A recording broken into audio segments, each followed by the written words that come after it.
जा रहे हैं एलडीसी भर्ती, जिसका एग्जाम 2026 में होने वाला है।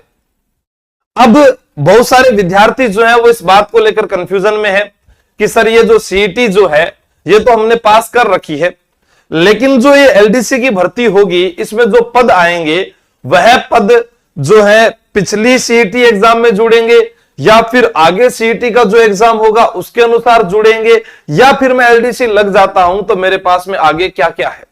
सबसे पहले आपको समझना है एलडीसी जो है उसके लिए क्या मान्यता रहेगी, उसके कुल पद कितने हैं, योग्यता, एग्जाम डेट, सिलेबस क्या रहेगा। आइए सारी बात करते हैं, समय ना ज्यादा लेते हुए आप लोगों को थोड़ा थोड़ा मैं बता देता हूं। एलडीसी, आप एलडीसी बनते हैं तो मैं आपको बता दूं, मैं और किसी की तो बात ना कहूं लेकिन मैं अपने भाई की तो बात कर ही सकता हूं। मेरा भाई है विक्की चौहान जो वर्तमान में बालोतरा के पास में पोस्टेड है और वह एलडीसी लगे थे 2018 में।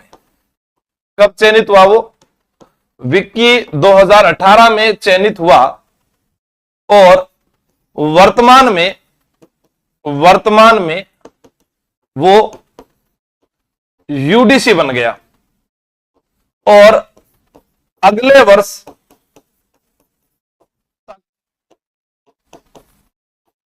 AA बन जाएगा। अभी जब वो यूडीसी है तो उसको सैलरी मिल रही है 48,000 प्लस 2800 पे ग्रेड हो गया उसका, यहां पर 2400 पे ग्रेड है। थोड़ा इस चीज को ध्यान से समझना क्योंकि ये बहुत अच्छी जॉब है और ड्रीम जॉब भी होती है लड़कियों के लिए, तो इससे बेस्ट नौकरी ही नहीं है। मैं सर बैंक में लगूंगी, लाग जाओ बैंक में, पर जो यहां पर सुकून की लाइफ है, परिवार को समय दे सकते हो, अपने बच्चों को समय दे सकते हो, माता पिता को समय दे सकते हो, वो यहां पर है। नमस्कार गीता जी, सभी को नमस्कार, सुरेंद्र बिश्नोई जी। अब AA, अब इसमें भी क्या होता है देखो, एक होता है प्रमोशन कहां तक होता है, सहायक प्रशासनिक अधिकारी, उसके बाद दोबारा फिर अतिरिक्त प्रशासनिक अधिकारी, ठीक है, उसके बाद में प्रशासनिक अधिकारी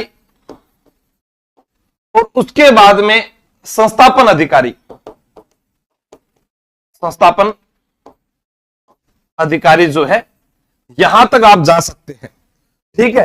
हां, यहां तक आप जा सकते हैं इसके अंदर, यानी आप एलडीसी लगे और यहां से आप यहां चले गए, ये आपके प्रमोशन है। सबसे पहले आपको ये चीज समझनी है कि आप जा कहां तक रहे हैं, कितने बड़े अधिकारी बन जाएंगे।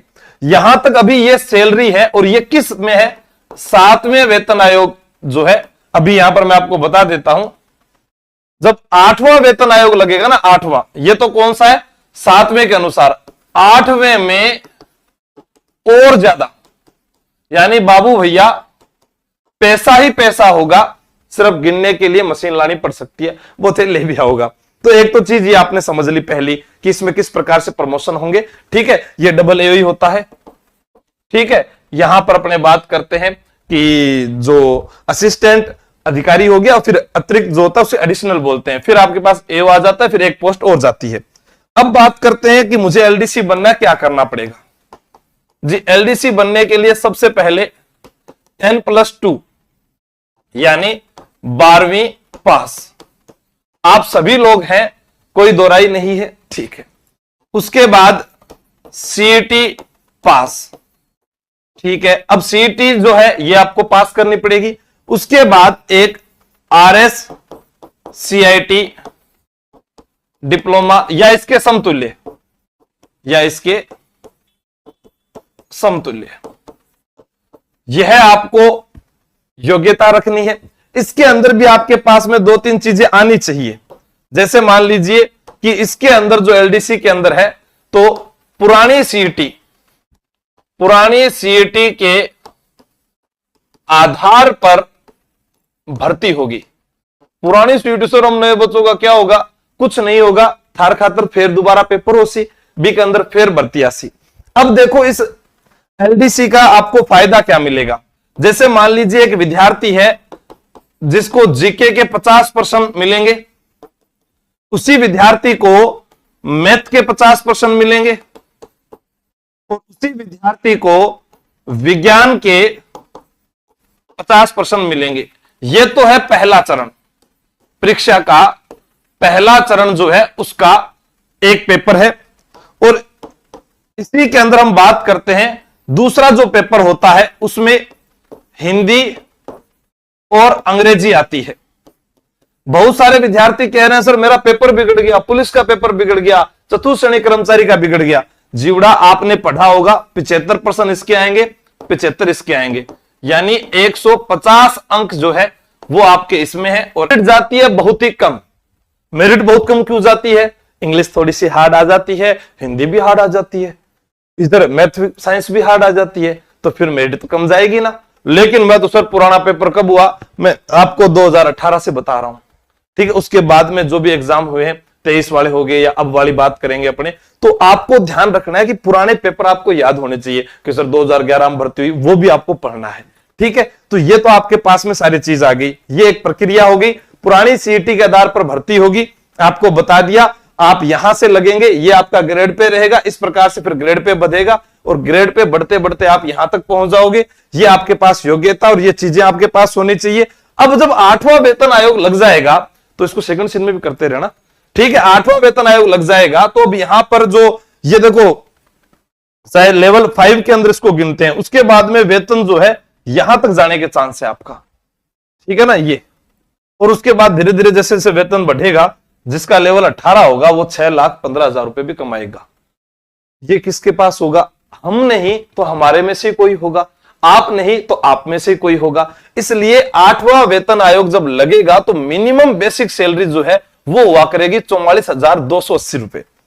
अब एक विद्यार्थी है जो तैयारी करता है, वो सोचता है कि यार मैं ये भी ले लूं, ये भी ले लूं, ये भी ले लूं, नहीं मेरे इतने पैसे खर्च हो जाएंगे, मैं रूम लेकर रहूंगा, मैं वहां जाकर रहूंगा। आप इसको देखिए साहब, आपको किसी भी प्राइवेट काम में अगर इतना रुपया मिल रहा है बेसिक, और उसके बाद में वो कह रहे हैं कि हम आपको बढ़ाकर दे देंगे और 60 साल की गारंटी ले रहे हैं, तो आप वो काम कर लीजिए, कुछ भी करने की आवश्यकता नहीं है। पढ़ना पड़ेगा। पुलिस का एग्जाम जिन्होंने दिया है वही विद्यार्थी एलडीसी का एग्जाम देंगे। पुलिस वाले एग्जाम जिन्होंने दिया है वही विद्यार्थी एलडीसी का एग्जाम देंगे। पुलिस वाले एलडीसी का एग्जाम देंगे। कारण क्या है कि दोनों जो विद्यार्थी हैं वो सीईटी 10+2 योग्यता रखते हैं, तो 10+2 के साथ सीईटी पास है तो वो दोनों एग्जाम दे सकते हैं। अब कोई कहेगा सर मैंने पटवार का भी एग्जाम देना है, मैंने ग्राम विकास अधिकारी का भी देना है और मैं एलडीसी का भी दूंगा, उसको और भी ज्यादा फायदा है। लेकिन सबकी एक ड्रीम जॉब होती है, कोई पटवारी बनना चाहता है, कोई ग्राम विकास अधिकारी बनना चाहता है, तो कोई एलडीसी बनना चाहता है। उसके अंदर भी आपके पास में ऑप्शन है कि अगर आप तीनों में चयनित होते हैं, जो आपको अच्छा लगे उसको आप ज्वाइन कर लेना, बाकी किसी और को दे देना, ठीक है। अब देखो इसमें क्या धोखा हो गया, 1 मिनट देखता हूं मैं, सारी बात अपने करेंगे इसके ऊपर ही, हाँ ठीक है। अब इसके ऊपर बात करें, एलडीसी परीक्षा जुलाई 2026 में प्लान है, उसके फॉर्म किस आधार पर भरे जाएंगे? इसके लिए सीनियर सेकेंडरी 2024 के स्कोर के आधार पर ही 16 फरवरी 2026 से पहले फॉर्म भरवा लिए जाएंगे। तो यह आलोक राज जी का ट्वीट है, आप सभी लोग जानते हैं। जुलाई 2026 में आपके पास में जनवरी, फरवरी, मार्च, अप्रैल, मई, जून, जुलाई, यानी 7 महीने तो वो हो गए। उसके बाद में अक्टूबर, नवंबर, दिसंबर, यानी 10 महीने पड़े एग्जाम के। 10 महीने में अगर आप तैयारी नहीं कर सकते तो फिर आप बाद में कट ऑफ पर रोते रहना। ये क्वेश्चन आएंगे, इतने घंटे का समय मिलेगा, टोटल जो है ये हो गया 300 नंबर यहां पर पेपर का हो गया। फिर आपके पास टेस्ट है, टेस्ट के अंदर जो है आपकी जो टाइपिंग स्पीड है उसके बारे में आपको 50 नंबर उसमें मिलेंगे इंग्लिश हिंदी के।